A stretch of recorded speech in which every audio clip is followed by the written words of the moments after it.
వర్తమానం ఏంటంటే, రే అబ్బాయి నేను ఎందుకు వెళ్ళిపోతున్నానంటే నా దగ్గర మిమ్మల్ని ఉంచుకోవడానికి వెళ్తున్నాను. దేవునికి స్తోత్రం. నేను చెప్పకముందే మీరు చెప్పాలి దేవుడి దగ్గర మనం ఉంటున్నామంటే. మీరేంటంటే ఇక్కడ ఉంటే బాగుంటుందండి, అక్కడ ఉంటే సినిమా చూడనివ్వడు, సీరియల్స్ చూడనివ్వడు, ఈ కన్న పాస్టలాగా ఇది వాట్సాప్ ఎక్కడెక్కడ ఉంటుందండి. ఇక్కడైతే తెల్లవారులేసి అవి ఇవి చూసుకోవచ్చు. అక్కడ ఆయన ఏంటి 24 గంటలు ఆరాధనట, 24 గంటలు ప్రార్థనట, దేవదూతతో మనము 24 గంటలు ఎంతకని చేస్తామండి? ఎంతకని చేస్తాం? ఒక అరగంట ఆరాధన చేస్తాం, అరగంట పాటలు పాడతాం, 24 గంటలు ఏంటి అని అనుకుంటున్నారేటో మీరు. అక్కడ మరొక పని లేదు. అది చేయలేకపోతే ఉండలేము, అక్కడ అది చేయలేకపోతే ఉండలేము. నేనుండు చోట మీరుండులాగున అంటే ఇవన్నీ ప్రిపరేషన్ చేస్తున్నాడు ఆయనకి. ఒరే అబ్బాయి మీకు ఒక అద్భుతమైన లోకం చూపిస్తున్నాను. ఈ దేశం, ఈ ప్రపంచం దేని మీద ఆధారపడ్డదంటే భవిష్యత్తు ఫైనాన్షియల్ స్టేటస్ బంగారం మీద ఆధారపడ్డది. బంగారం బట్టే ఒక దేశ భవిష్యత్తు ఆధారపడుతుంది, బంగారం బట్టే. కనుక ఆ బంగారం ఎక్కడ ఉంచాడు ఆయన? పరలోకంలో ఉంచాడు. దేవునికి స్తోత్రం. ఇలా కూర్చున్నాం అనుకోడు, కుర్చీ ఏంటది? బంగారం. ఈ అరుగేంటిది? బంగారం. ఒకవేళ మైకులు గట్టుంటే మైకులు గీకులు అన్నీ కూడా బంగారమే. అక్కడ దొంగలు గట్టు ఉండరు కదా, ఎక్కడ పడితే అక్కడ పడేసినా ఎవడు తీసుకెళ్ళిపోవడం కొండట, అక్కడ పోలీస్ స్టేషన్లో ఉండవు. ఇటు తీసుకెళ్ళిపోయినా అక్కడ ఎవడు ఇంట్లోనా ఉంచుకోవడానికి వీలు లేదు. అది చెప్తున్నాడు ఆయన. నేనుండు చోటని మీరు ఉండులాగన నేను స్థలము సిద్ధపరచ వెళ్ళుచున్నాను. కలవరత ఏం చేస్తుందంటే మనిషిలో భయాన్ని లేపుతుంది. కలవరత ఏం చేస్తుందంటే మనిషిలో మరి నిరాశ లేపుతుంది. కలవరత ఏం చేస్తుందంటే మనిషిలో సరైన డెసిషన్ తీసుకోవడానికి అవకాశం ఇవ్వదు. ఆ తొందరపాటు లేపుతుంది. కలవరత ఏం చేస్తుందంటే మన ఆలోచన డల్ చేసేస్తుంది.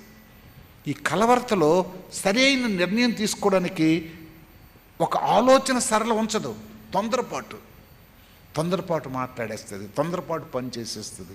తొందరపాటులో ఏమి దేవుడు ఇంక మాట్లాడుతుండగానే వారు కలవరపడిపోయారట, వారు తొందరపడిపోయారట. చివరగా చూస్తే కలవరత మనిషిని చంపేస్తుంది. ఏలియా కలవరత చెంది ఏంటైపోయాడంటే, ఇంత ప్రార్థనాపరుడైన ఏలియా బద్రీ వృక్షం దగ్గరికి వెళ్ళిపోయి ప్రార్థన చేస్తున్నాడు, నన్ను చంపి అయ్యా అని, నన్ను చంపి అయ్యా అని ప్రార్థన చేస్తున్నాడు. నేను ఎందుకు ఈ మాటలు చెప్తున్నాను తెలుసా? ఈరోజు ఈ కలవరతలో సమాజం అంతా కృంగిపోయి కుమిలిపోతుంది. స్త్రీ పురుషులు, పిల్లలు, యవ్వనస్తులు, పెద్దవారు, వయసు మళ్ళిన వారు, వయసు లేరు ఉన్నవారు చావుకి గురి అయిపోతున్నారు. ఎందుకంటే కలవరత. వారు కలవరపడిరి. దేవుని దృష్టిలో ఆలోచన వేరుగా ఉంది, మనుషుల దృష్టిలో ఆలోచన వేరుగా ఉంది. దేవుడు ఆలోచన మానవుడిని ఈ లోకం నుంచి పైలోకానికి తీసుకువెళ్ళాలని. మానవుడికి ఈ లోకంలో ఉండే ఈ క్షణికమైన, ఈ శోకమైన, ఈ బాధకరమైన బ్రతుకులో నుంచి శ్రేష్టమైనది, స్వర్ణయుగమైనది, ఆనందదాయకమైనది, ఎంతకాలం ప్రార్థన చేస్తూ ఎదురు చూస్తున్న ఆ పరలోకానికి తీసుకెళ్ళాలని. కానీ మానవుడు ఏం చేస్తున్నాడంటే, అది నాకొద్దు, ఇదే నాకు కావాలా.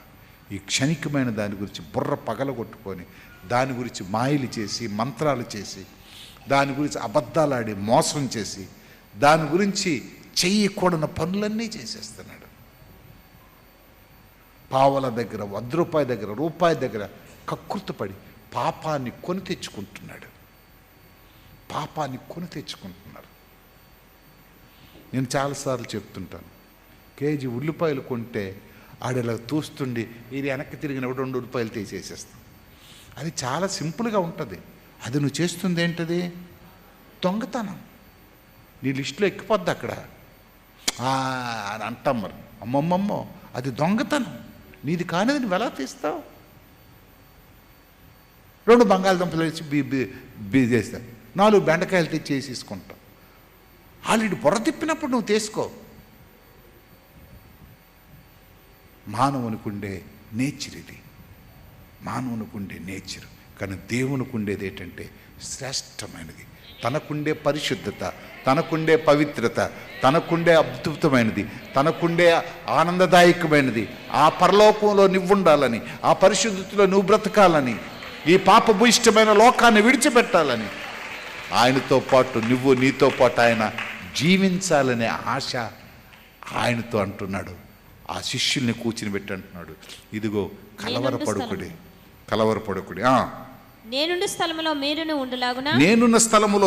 ఉండులాగునా మరలా వచ్చి నా యొద్ద నుండుటకు మిమ్మును తీసుకుని పోవద్దును. మరలా చెప్తున్నాడు కూడా, ఎందుకయ్యా తొందరపడిపోతున్నారు మీరు? మరలా నేను వచ్చి, దిస్ ఇస్ సెకండ్ కమింగ్. నేను మొదటిసారి వచ్చాను, మిమ్మల్ని పిలుచుకున్నాను, మిమ్మల్ని క్షమించాను, మీ పాప రహితుడిగా చేయడానికి మీ కొరకు రక్తం ఇచ్చాను, మీ కొరకు ప్రాణం దానం పోసాను. This is first coming. ఇప్పుడు ఏం చేస్తాను తెలుసా? రెండోసారి ఏం చేస్తాను తెలుసా? మరలా వచ్చి నేనుండు స్థలంలో మీరుండులాగునా మిమ్మల్ని తీసుకొని పోతాను. దేవునికి స్తుతి కలుగును గాక. అది అద్భుతమైనది, అది అద్భుతమైనది, వర్ణనాతీతమైనది. పెళ్లి చేసి కూతుర్ని పంపిస్తుండేటప్పుడు ఓ ప్రక్క ఏడుస్తుంటావు, కానీ కూతురు వెళ్ళిపోతుంటే ఏదో గుండె మీద ఒక పెద్ద భారం తీరిపోయినట్టుగా ఫీల్ అయిపోతుంటావు. అమ్మ, నా బాధ్యత నెరవేర్చేసుకున్నాను అనేటట్లు ఫీల్ అవుతావు. కూతురు అనుకుంటుంది, అమ్మ మా తల్లిదండ్రులకు దూరం అయిపోయాను అనుకుంటుంది ఒక ప్రక్క, కానీ మరొక ప్రక్క అనుకుంటుంది, నా జీవితంలో నా భాగస్వామితో జీవించడానికి దేవుడు నాకు ఒక అవకాశం ఇచ్చాడు, నా భాగస్వామితో నేను వెళ్ళిపోతానని. నేను ఎప్పుడు పెళ్లి ప్రసంగంలో చెప్తాను, మనిషి కోరుకునే వెళ్ళేది ఒక్కటే. మన పుట్టిక మనం కోరుకుంటే వచ్చేది కాదు. మా అమ్మకు పుట్టాలని నేను అనుకోకుండానే పుట్టాను. మా నాన్న నాకు కావాలని అనుకోకుండానే మా నాన్న నాకు వచ్చాడు. మా అక్క, మా తమ్ముడు వీళ్ళందరూ కూడా అనుకోకుండా వచ్చారు. కానీ నా భార్య నేను అనుకుంటేనే వచ్చింది.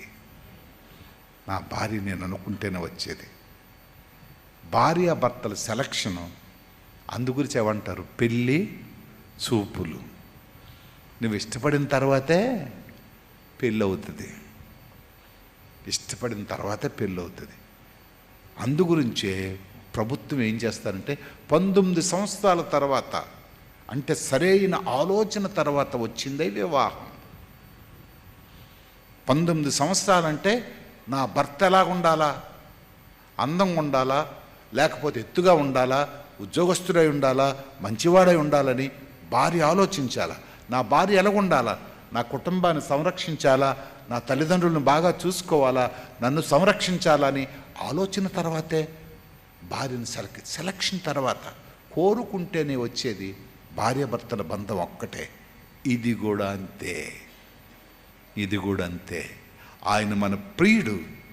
మొదటిసారి వచ్చి ఎంగేజ్మెంట్ చేసుకున్నాడు, మొదటిసారి వచ్చి నిన్ను శుద్ధీకరించాడు, మొదటిసారి వచ్చి తన పవిత్ర రక్తం ఇచ్చి నిన్ను కడిగి శుద్ధీకరించి, జాగ్రత్తగా ఉండు, ప్రార్థన చేసుకో, వాక్యం చదువుకో, సహవాసంలో ఉండు, మరలా నేను రెండోసారి వస్తాను, వచ్చి నిన్ను నాతో పాటు తీసుకుని పోతాను. దేవునికి స్తోత్రం. మనం ఏదో ఒకరోజు ఈ లోకాన్ని విడిచిపెట్టి వెళ్ళిపోతాం, ఏదో ఒకరోజు మనం లోకాన్ని విడిచిపెట్టి వెళ్ళిపోతాం. ఆయన మన ప్రియుడు, ఆ ప్రియుని దగ్గరికి వెళ్ళిపోతాం. ఆయన మనకి తన రక్తం ఇచ్చి కొనుక్కున్నాడు, రక్తం ఇచ్చి కొనుక్కున్నాడు. కనుక ఆనందకరమైన జీవితం 3.5 సంవత్సరాలు జీవించి, సంతోషకరమైన జీవితం 3.5 సంవత్సరాలు జీవించి, ఆధ్యాత్మికమైన జీవితం 3.5 సంవత్సరాలు జీవించి, అద్భుతాలు చూసిన 3.5 సంవత్సరాలు అద్భుతాలు చూసి, ప్రతి అడుగుని ప్రతి మాటను పరిశీలించిన ఈ యొక్క శిష్యులు కలవరత చెందుతున్నారు. యేసు ప్రభుని సంపూర్తిగా అర్థం చేసుకోలేకపోతున్నారు. ఈరోజు మీకు ఒక ప్రశ్న వేస్తున్నాను. కన్నపాస్టర్ గారు ఇందాక చెప్పారు, ఈరోజు ఎంతమంది వర్షిప్ చేస్తుంటే నేను దానివైపు చూస్తుంటే వర్షిప్లో ఎంతోమంది ఏడుస్తున్నారు, కొంతమంది నోరిప్పకుండా అలా చూస్తున్నారు.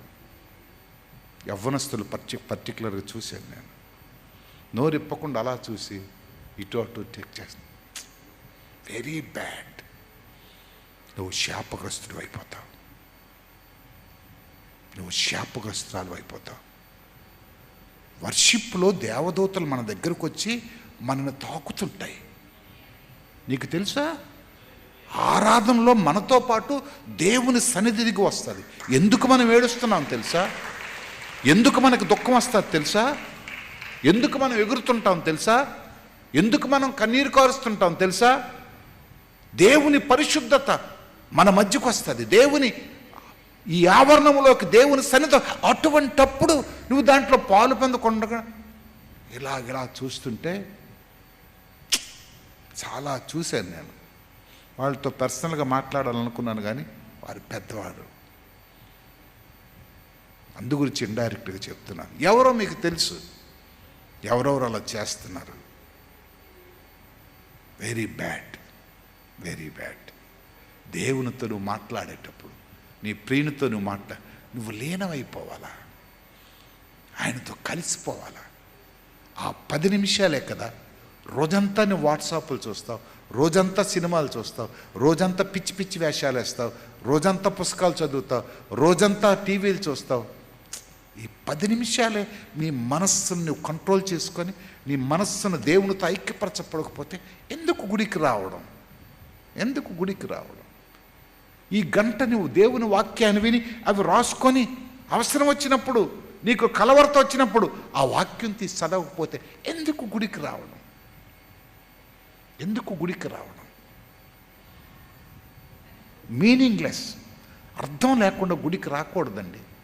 గుడికి వెళ్తే దేవుడు నాతో మాట్లాడాలా, దేవునితో నేను మాట్లాడాలా,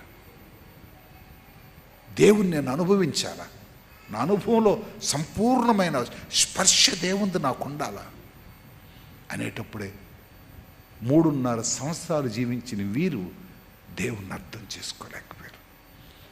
దేవుణ్ణి అర్థం చేసుకోలేకపోయారు. అందుగురించే నేను కొన్ని మాటలు చదువుతాను. కొలస్సీలు రాసిన పత్రిక 3వ అధ్యాయము 1-2 వచనాలు. కొలస్సీలు రాసిన పత్రిక 3వ అధ్యాయం 1-2 వచనాలు. మీరు క్రీస్తుతో కూడా లేపబడిన వారైతే. జాగ్రత్త, ఇక్కడ ఒక ప్రశ్న వేశాడు. మీరు క్రీస్తుతో కూడా లేపబడిన వారైతే అంటే అంటే అంటే సంపూర్తిగా నీకు దేవునితో సిలువ వేయబడి లేపబడిన అనుభవం లేకపోయిన వారు కూడా ఉన్నారన్నమాట గుడిలో. మీరు క్రీస్తుతో కూడా లేపబడిన వారు అయితే పైనున్న వాటినే వెదకుడి. ఒకవేళ లేపబడిన వారు క్రీస్తు సిలువలో మారు మనసు పొందక, రక్షణ పొందక, ఆ సిలువలో నీ పరిశుద్ధత నిరూపించక, ఇంకా అలవాటు ఆచార క్రైస్తవులుగా ఉంటే నీ స్థితి వేరు. క్రీస్తుతో కూడా లేపబడిన వారు అయితే పైనున్న వాటినే వెదకుడి. దేన్ని వెతుకుతామట మనం? పైనున్న వాటిని. అంటే అర్థం ఏంటి? ఆధ్యాత్మిక స్థితిగతుల్ని, పరిశుద్ధతని, దేవుడిని వెతుకుతాం. అక్కడ క్రీస్తు దేవుని కుడి పార్శ్వమున కూర్చుండి ఉన్నాడు. అది మనం చూడగలగాల. పైనున్న వాటినే వెతకే అనుభవం మనకి కావాలా. ప్రియులారా, మనం అనుకుంటాం చాలాసార్లు ఈ హలోకంలో ఉన్నవి అంటే చెప్పడం సులువే, అనుభవించడం కష్టం. ఇవన్నీ శాశ్వతం కాదండి, ఇవన్నీ మట్టివండి ఇవన్నీ. కానీ ఒక అనుభవం వచ్చిన తర్వాత వీటిని అన్నిటినీ విడిచిపెట్టేవలసి వస్తుంది. వైరాగ్యం నడుతుంది. ఏంటి బ్రతుకు, ఏంటి జీవితం, ఏంటి పరిస్థితులు అని జీవితంలో నిరాశ వచ్చేస్తుంది. నేను మొన్న ఒక స్టోరీ చూశాను, నేను వాట్సాప్లో చూశాను. ఒక తండ్రి, తల్లిదండ్రులు ఇద్దరు పిల్లలు ఉంటారు. చాలా కష్టపడి చదివిస్తాడు, ఉన్నతమైన స్థితిగతులకు వెళ్తారు, కోటీశ్వరులను చేస్తాడు. తండ్రి ముసలైపోతాడు, తల్లి ముందే చచ్చిపోద్ది. తండ్రి ముసలైపోయిన తర్వాత కొంచెం అనారోగ్య పరిస్థితులు బట్టి చేయకపోతే కోడలు విసుక్కుంటుంటుంది. ఏంటి ఎక్కడ పడితే అక్కడ ఇచ్చేస్తున్నారు, మీరు పాడు చేస్తున్నారు, అది ఇది అని విసుక్కుంటుంటుంది కోడలు. కూతురు లేరు కనుక కోడలు విసుక్కుంటుంటుంది. రోజు భర్తకు చెప్తుంటుంది, అప్పుడు లేదు చాలా కష్టపడి పెంచాడు, జాగ్రత్త చూసుకొని. ఒకరోజు తండ్రి కొడుకు భోజనం చేస్తుండగా కూడా అదే టేబుల్ మీద ఇచ్చేస్తూ తండ్రికి తుమ్మొచ్చి ఆ తుమ్ముతో పాటు తన తిన్న అన్నం పడిపోద్ది. కొడుక్కి కోపం వచ్చి, నాన్నకు వేరే పెట్టన్నం మనతో పెట్టొద్దు ఇంకా అని కోపం వచ్చి కసురుతాడు. తండ్రికి బాధ కలుగుతుంది. బాధ కలిగిన తర్వాత తండ్రిను కొడుకు మాట్లాడుకోకపోతే ఈ కోడలు ఈ కొడుకు ఇద్దరు కలిసి ఏం చేస్తారంటే ఒక కాస్ట్లీ ఓల్డ్ ఏజ్ హోమ్ తీసుకెళ్ళి దాంట్లో పెట్టేస్తారు. పెట్టేసిన తర్వాత ఆ ఓల్డ్ ఏజ్ హోమ్లో జాయిన్ అయిన తర్వాత కూర్చొని కొడుకు వచ్చాము తీసుకెళ్ళి అప్లికేషన్ గట్ట నింపితే ఆ పేరు గట్ట చూస్తాడు. అలాగ మొత్తానికి ఎంత డబ్బు అవుతుంది అంత డబ్బు అవుతుంది అలాగలా చేస్తుంటే అప్పుడు ఆ తండ్రిని అక్కడ ఉంచి కొడుకుని తీసుకెళ్తాడు. బాబు నీకు ఒక అప్లికేషన్ చూపిస్తా, నింపుదూగనరా అని చూపిస్తే నింపుతూ చెప్తాడు. ఇవన్నీ నింపి ఈయన అప్లికేషన్ ఒకటి తీస్తాడు కొడుకుది. నువ్వెవరో తెలుసా నీకని అంటాడు. ఎవరినండి? నేను ఎవరినంటే, మా హాస్టల్లో దిక్కుముక్కు లేని ఒక అనాథవు నీవు. ఆయనకి పిల్లలు లేకపోతే ఒకానొకప్పుడు మీ అమ్మ ఆయన వచ్చి నిన్ను తీసుకెళ్ళి పెంచి 100 కోట్ల రూపాయలు విలువ చేస్తే ఆస్తిపాస్తులన్నీ నీకు అప్పచెప్పి అల్లారు ముద్దుగా పెంచితే ఈరోజు నువ్వు ఇచ్చే బహుమతి ఏంటంటే ఆయనకి హాస్టల్లో పెట్టి పోషిస్తున్నావు. ఓకే అని మరొక వీలునామా తీసి చూపిస్తాడు. నువ్వున్న ఇల్లు తప్పించి ఏదో 175 కోట్ల ఆస్తి అంతా కూడా మా హాస్టల్కి రాసిచ్చాడు. ఇలాంటి కొడుకు బ్రతికినే కష్టం, వాడికి నేను పెంచాను పెద్ద చేశాను కనుక ఆడికి ఆ ఇల్లు ఉండిపోనియండి అని మొత్తం హాస్టల్కి రాసిచ్చాడు. కనుక నేను ఈ హాస్టల్లోనే ఉంటాను అని చెప్తే అప్పుడు కొడుకెళ్ళి కాలు మీద పడి ఏడుస్తుంటాడు. అప్పుడు కొడుక్కి లేపంటాడు, నా గురించి ఏడుస్తున్నావా? నేను రాసిచ్చిన హాస్టల్ గురించి ఆస్తి గురించి ఏడుస్తావని. లేదు, ఒక అనాథిని నువ్వు నన్నుగా చేరతీసి ఇంత గొప్పగా పెంచి పెద్ద చేశావు. అనాథినైన నేను ఈరోజు ఇంత కొటేషన్ అవడానికి కారకుడయ్యాను. నాకు నీ ఆస్తి వద్దు, అది హాస్టల్కే ఇచ్చి, కానీ నువ్వు నాకు కావాలా. పైనున్న వాటినే కొంతమంది ఏం చేస్తున్నారు? వెతుకుతున్నారు. పైనున్న వాటిని వెతుకుతున్నారు. ఈ సంఘానికి రాస్తుంటున్నాడు, నువ్వు క్రీస్తుతో కూడా లేపబడిన వాడు అయితే పైనున్న వాటినే వెతుకుడి. అవి కనబడవు. అక్కడేముందో మనకి కనబడదు. కానీ ఈ లోకంలో మనకు ఎదురుగా ఉన్న ఇల్లు కనబడుతుంది, ఆస్తి కనబడుతుంది, భూమి కనబడుతుంది, బంగారం కనబడుతుంది, బ్యాంకులో ఉన్న డబ్బు కనబడుతుంది. దీన్ని వెతుకుతూ దాన్ని మర్చిపోతున్నాం. అలాగనే ఫిలిప్పీలు రాసిన పత్రిక 4వ అధ్యాయం 20వ వచనం. ఫిలిప్పీలు రాసిన పత్రిక 4వ అధ్యాయము 20వ వచనం. కాగా దేవుడు తన ఐశ్వర్యము చొప్పున క్రీస్తు యేసునందు మహిమలో మీ ప్రతి అవసరమును తీర్చును. మన తండ్రి అయిన దేవునికి యుగములకు మహిమ కలుగును గాక. ఆమేన్. ఫిలిప్పీలు రాసిన పత్రిక 4వ అధ్యాయం 20వ వచనం అదేనా?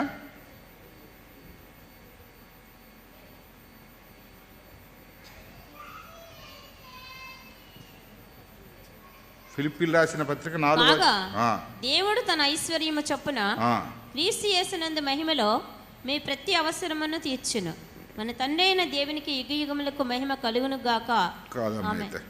ప్రతి పరిశుద్ధునికి 4వ అధ్యాయం 8వ వచనం చదువు. మెట్టుకు సహోదరులారా, ఏ యోగ్యత అయినను మెప్పైనను ఉండిన యెడల ఏవి సత్యమైనవో, ఏవి మాన్యమైనవో, ఏవి న్యాయమైనవో, ఏవి పవిత్రమైనవో, ఏవి రమ్యమైనవో, ఏవి ఖ్యాతి గలవో వాటి మీద ధ్యానం ఉంచుకొనుడి. మరియు మీరు నా వలన ఏవి నేర్చుకుని అంగీకరించితిరో, నా యందు ఉన్నట్టుగా ఏవి వింటిరో, ఏవి చూచితిరో అట్టి వాటిని చేయుడి.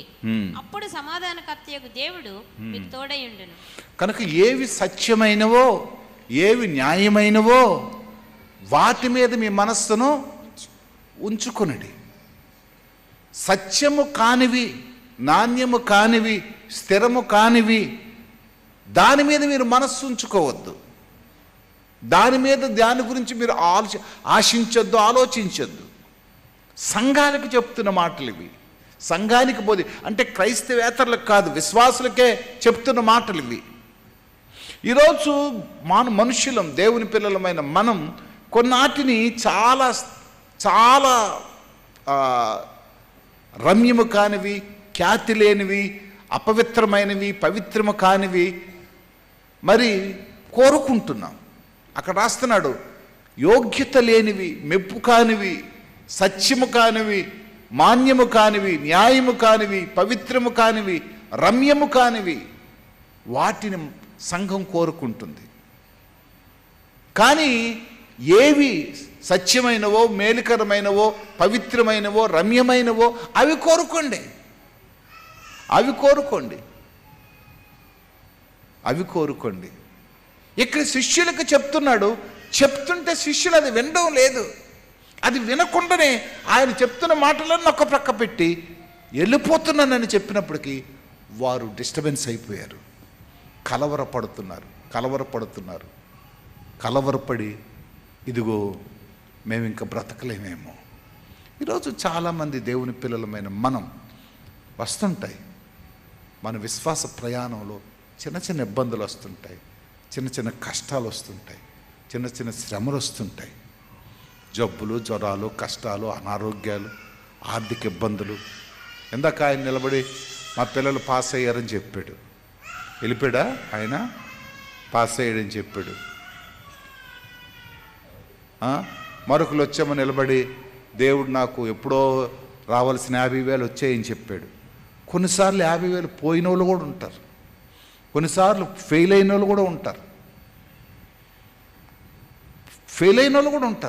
కానీ అప్పుడు కూడా అలాగే ఉండాలా? వచ్చినప్పుడు అలాగ ఉండాలా? పోయినప్పుడు కూడా అలాగే ఉండాలా? నేను ఎల్లప్పుడూ యెహోవాను అనుభవించి జ్ఞానం చేస్తాను, అంతా నీ ఎప్పుడు కూడా నీకు మేలు జరిగినంత మాత్రాన ఆయన గొప్పవాడు, నీకు కీడు జరిగినంత మాత్రం ఆయన దేవుడు కాకపోలేదు. కనుక ప్రియులారా, ఈరోజు చాలాసార్లు మన జీవితాల్లో మనం అనిపించే అనుభవాలు, దీనికి 2-3 అనుభవాలు చెప్తాను. అటువంటి పరిస్థితిలో మనము అలాగే చేయగలమా? 2-3 అనుభవాలు చెప్పి నేను ముగించేస్తాను. అవి మనకు తెలిసినవే, కానీ వారు చేయగలిగారు. ట్రబుల్స్ ఫేస్ చేసినప్పుడు ఏ విధంగా వారు నిలవబడగలిగారో మనం చూసి ముగించేస్తాం.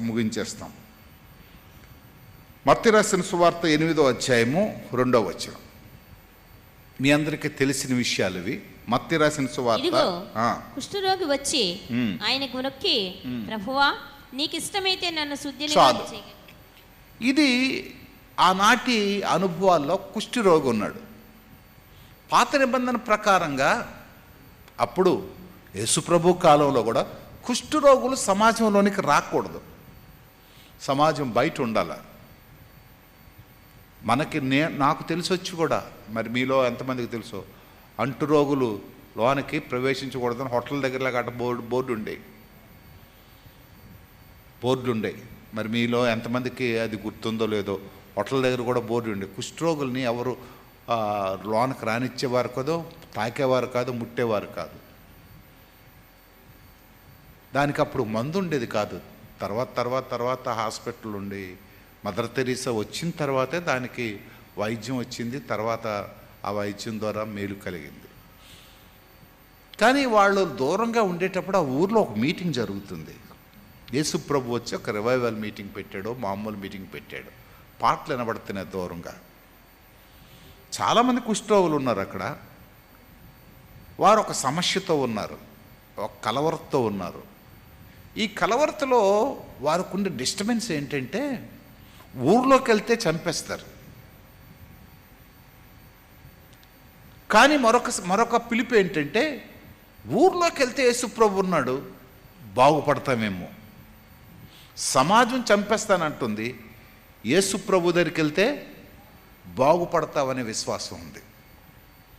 బహుశా వాళ్ళలో డిస్కషన్ అయ్యి ఉంటుంది. అందరూ కలిసి ఒకడు లేచాడు, నేను వెళ్ళిపోతాను, ఊర్లోకి వెళ్తానని ఉంటాడు.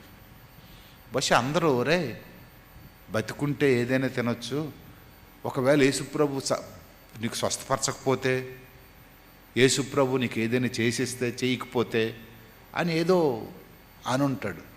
బహుశా అప్పుడు ఈ పాట పాడి ఉంటాడేమో. ఏది ఇందాక మనం పాడిన పాట, అంతా నా మేలుకే, ఒకవేళ సచ్చినా నా మేలుకే, బాగుపడినా నా మేలుకే. అందరూ ఒకసారి దేవునికి స్తోత్రం చెల్లించండి. నిద్ర వస్తున్న వాళ్ళు కొంచెం గట్టి స్తోత్రం చెల్లించండి. ఏసీల వలన 2 ప్రమాదాలు ఉన్నాయి. ఏసీల వల్ల 2 ప్రమాదాలు ఉన్నాయి. ఎండాకాలం రాత్రులు బాగా ఇంటి దగ్గర నిద్ర పట్టదు, కానీ ఇక్కడ కొంచెం హాయిగా ఉంటుంది, కొంచెం కునుకు వస్తుంది. అది రావడం సహజం. కొంచెం కళ్ళు గట్టి చూసుకోవాలి. వీడు లెగిసిపోయి వెళ్ళిపోవడం మొదలుపెట్టాడు. వెళ్ళడం మొదలు పెడుతుంటే వీళ్ళు చెప్పుంటారు, వెళితే కొంచెం డిస్టర్బెన్స్ అవుతుందేమో అనేసి. కానీ తిన్నగా మీటింగ్ అయిపోయిన దగ్గరికి వెళ్ళిపోయాడు. చదువమ్మా. మీటింగ్ అయిపోయిన దగ్గరికి వెళ్ళి ఎవడ కనుక్కోలే.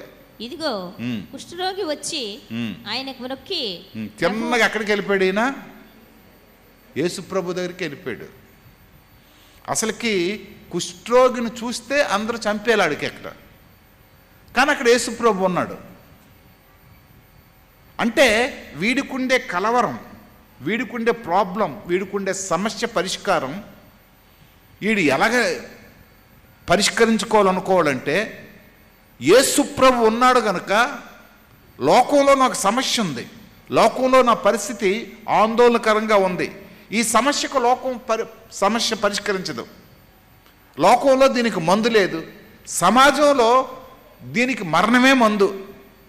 సమాజం ఇచ్చే మందు ఏంటంటే మరణం, రాళ్ళతో కొట్టి చంపేయాలి ఇడికి.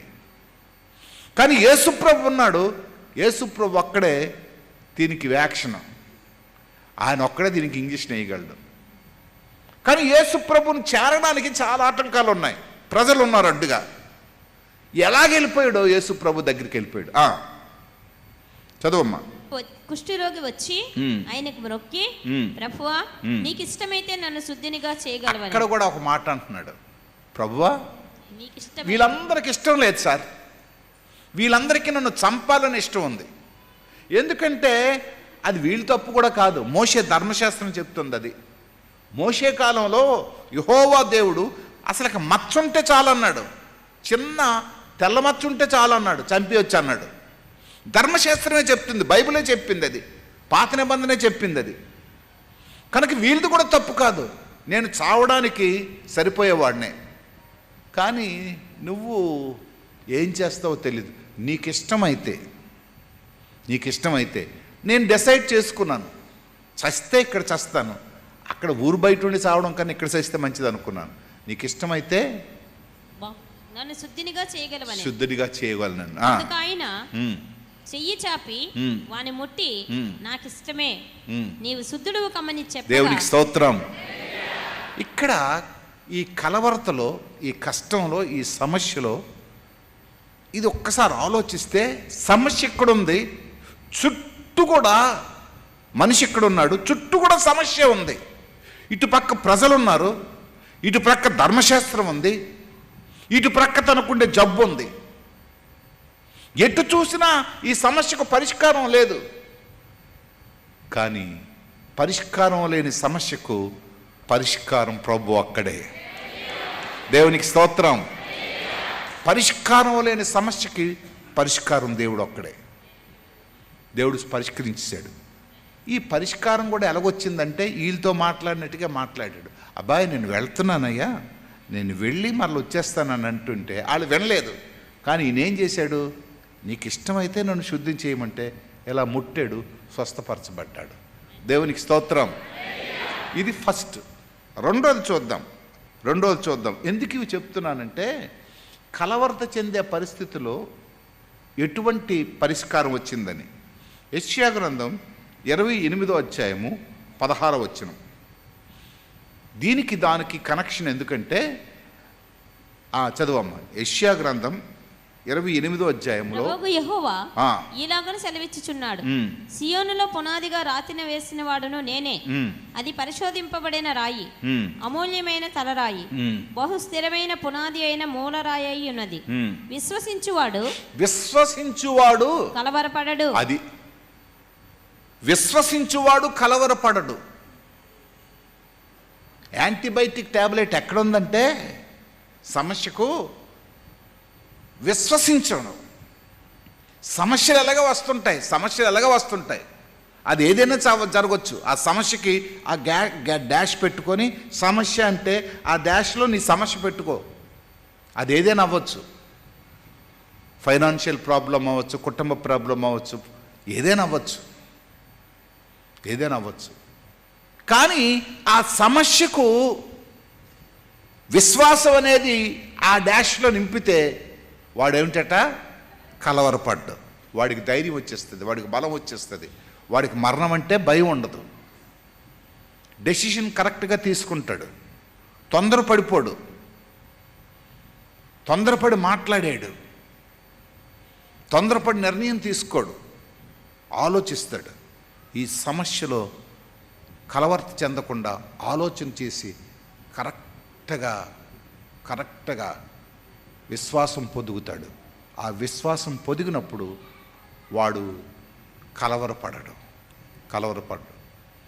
చాలాసార్లు మన జీవితాల్లో ఫెయిల్ అయిపోవడానికి కారణం సమస్యల్లో కలవరపడిపోతుంటాం, సమస్యల్లో గాబరైపోతుంటాం. షుగర్ వచ్చినాడు కొంచెం ఆలోచించాలి. షుగర్ వచ్చింది, లో షుగర్ వచ్చింది, హై షుగర్ వచ్చిందని పందారు తిని అయితే అది మనకేదో తెలుసు అనుకుంటాం. ముందు అది లో షుగరో హై షుగరో ముందు చూసుకోవాలి. అది చాక్లెట్ తింటే తగ్గుతుందా, లేకపోతే నీళ్ళు తాగితే తగ్గుతుంది, ఏదో ఉంటాయి కదా దానికి. అవి చేయకుండా కొంచెం ఇబ్బంది అయిపోతుందని కష్టం అవుతుంది.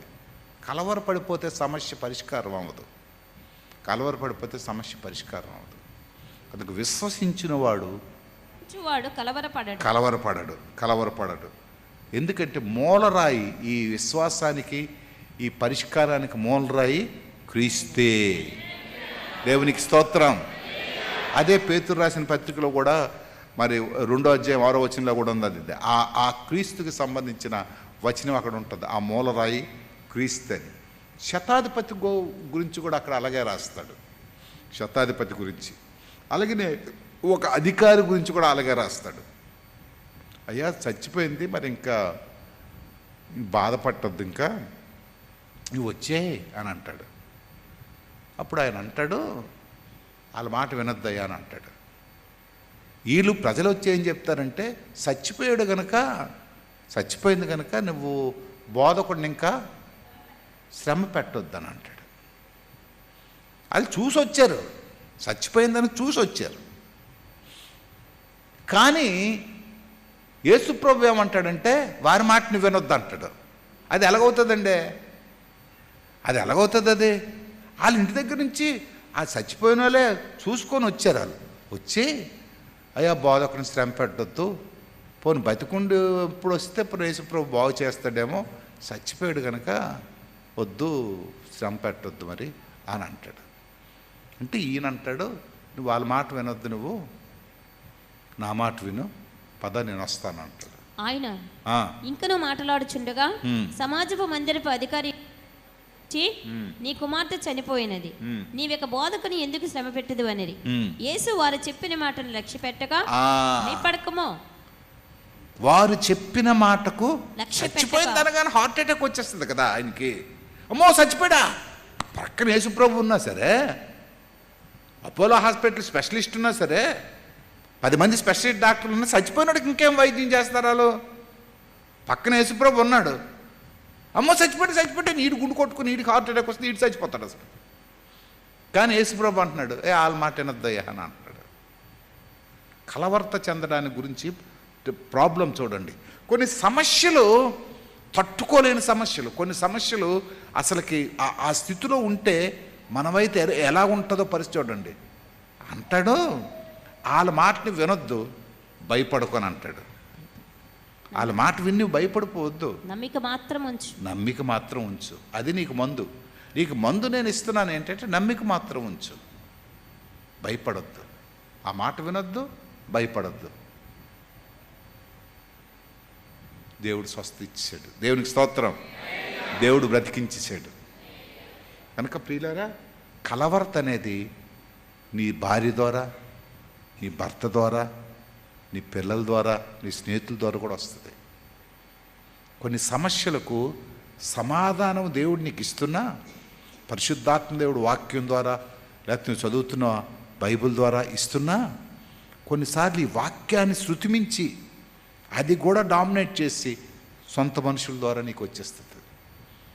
వాక్యం చెప్తారు కానండి, ఎంతకని వస్తుందండి. ఇప్పుడు అదే కదా ఇక్కడ జరిగింది. వాక్యం చెప్తారు కదా, దానికి ఒక రెఫరెన్స్ నేను చూశాను. దానియేలు గ్రంథం 5వ అధ్యాయం 10వ వచనం.